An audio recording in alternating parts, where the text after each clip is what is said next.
Hey guys, it's been a while, but this is my Lian Li Odyssey X build. You've seen in the B-roll. It was really short, but you get a basic gist of what I've done here. Just gonna quickly go over the case. The case is a Lian Li Odyssey X. It is a pure aluminum and glass case. It's very premium. It came out at $500. No one bought it, so now it's $200 or less. Pretty much from everybody. Uh, at this price point of $179 to $199, this case is a steal. Okay. You, I understand when it came out at $500, especially when you have dynamics at 179, it's a hard sell. But it's really one of those cases that if you have more experience building in, doing builds, you can do something really nice in here. Especially if you're into modding, you can do something even better. I'm not saying this is the best case scenario. I'm just saying this is much better than what you would have gotten out the box results. So what I've done here was I decided to put a distro where the original other part of the door was going to be. And this is my design with a 480 at the bottom and a distro to connect everything. I have a 240 FLT in the front, which you would have seen in the B-roll as my pump, okay, and reservoir. And to allow for to not use the stock tint, which is very dark and hard to see, and obviously would not match this piece. I had cut another kind of window thing, on my CNC just to use the top as a top cover. On the back, I just have the glass because it covers everything. But in terms of the components, this is ASRock X679E Tai Chi.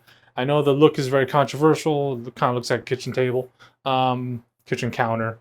I don't understand that marble look, but the board itself is very good, especially at the price point. I think they're as low as like $400. Like, this is a really high-end board at $400.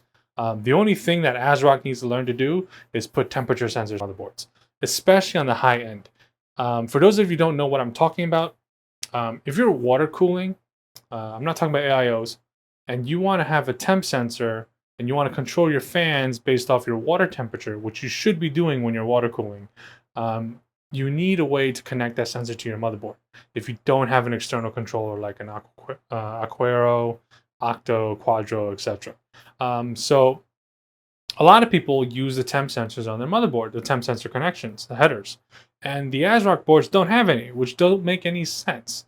They literally, have things like radiator fan, stuff, pump fan, stuff like that. Yet they don't put a single temp sensor on the motherboard. It blows my mind. Other than that, the board's great.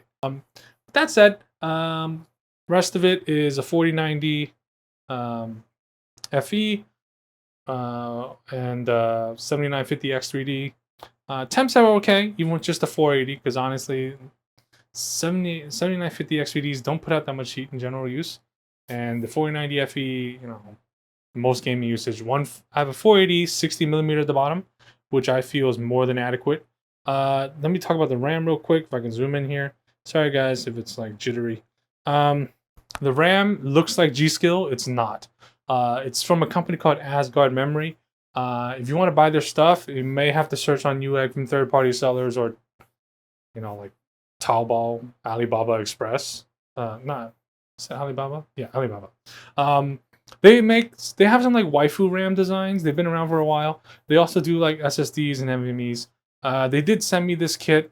I like it because it's chrome. If you follow me on Instagram, you see me post pictures of it. We don't really have any chrome options for DDR5 at the moment, outside of this kit, which is the Asgard Braggy, and the V-Color DDR5 for ROG. Those are the two chrome kits I can think of off the top of my head. They're not the fastest kits, but that's like 6800, these. But, that's more than sufficient, especially for AMD. But yeah, they're very attractive RAM, and they come in this retardedly insane packaging that has gloves and a bottle opener. So it's pretty crazy. It's probably the best packaging I've ever seen for RAM. And I've bought a lot of RAM kits in my life. It outdoes even the most expensive Dominator packaging by miles. If you saw my Instagram, I posted a photo of it too. But yeah, the fittings are just Bits Power, white Bits Power fittings. They're not the new ones. I'm looking forward to working with the new ones when I get my hands on them. The cables are cable mod cables. Nothing new here. Saves me from making cables. That is a Gen 2 Thor PSU.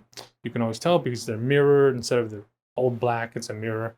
But in terms of the cover, I couldn't get the ROG to get the perfect yellow like the rest of the motherboards, lighting and stuff. I don't know why, but it's just the way it is. So that pretty much wraps it up. My summary for this board. I'm going to show you guys real quick what the fan I'm using in there is. I'm using these Bits Power fans. They're actually pretty cool looking. So these are the fans I'm using. These are Bits Power Nord RGB fans. They have an RGB ring that lights up. You can probably can't really see. I would love to move the camera in to show you guys, but everything's so packed in there, it's really hard to tell. And they have tool fins, and they're very silent, by the way, even at full speed. And they are daisy chain. You have on one side, you'll have it in and out. So in goes to the one end goes into your motherboard, and each fan will have in and out, and you pretty much can daisy chain in that way. So the out will go to the next fan, etc. So these are the fans I'm using. I found them to be pretty well performant, and they are very quiet. The fittings are all Bits Power, and the cables are from Cable Mod. I guess the other thing I'll bring up about this case, this build, is if you look at the bottom screen, I'm trying to zoom the camera in here a little bit. Okay, so if you look at the bottom screen, I do have a little screen here that I set up to show the utilization, temperature, etc., all that. This is not using AIDA64. One of the things about using AIDA64 to do a secondary temperature display is that sometimes your mouse will get caught on there, and sometimes when you launch a game, what ends up happening is it launches on the small screen, and things tend to get confusing and lost because your computer is seeing it as an external monitor. I mean, not external, I'm sorry, a secondary monitor. And that's fine if your two monitors on your desk side by side, but when your other monitor is in your computer case, it kind of makes things difficult. So what this is this is actually a Python program that actually rewrites this screen like in intervals that you can set yourself with the updated stats. So I believe currently it's every second. So every second a new image is being written onto that screen. Think of it as like like a wallpaper changer. Okay, that's refreshing constantly. And that's what that is. And that is running an open source Python program that's on GitHub, where you can then customize your own theme like I've done here with the yellow black. But you can get very fancy because it is a screen. You could draw on it whatever you want to draw on it. And this way it connects to your system via USB, either internal USB if you want, or you can run a USB wire to the back of your computer, etc. And that way you also don't need to use an HDMI cable to go to your graphics card, all that nonsense. And this is the way it should be done. Now you have another option, which is to go down the Raspberry Pi route or Arduino or something like that. Use a program to pull stats and then write to a screen. But that's more complicated than this. So for those of you that are interested in learning how to do this, I can do a small tutorial on it. You don't really need to know any programming. If you know how to edit basic code, it helps a lot. But if you guys that want to do screens with stats, there's no better way than doing it this way. And because pretty much this is a program that executes every time this computer is turned on, and the screen will never affect my primary display because the computer does not see it as another display. Okay, so with that said, pretty much wraps it up for this build. My next build will be Thermal Take 1. It's going to be interesting, not to say the least. But with that said, thanks for watching. Stay safe and take care.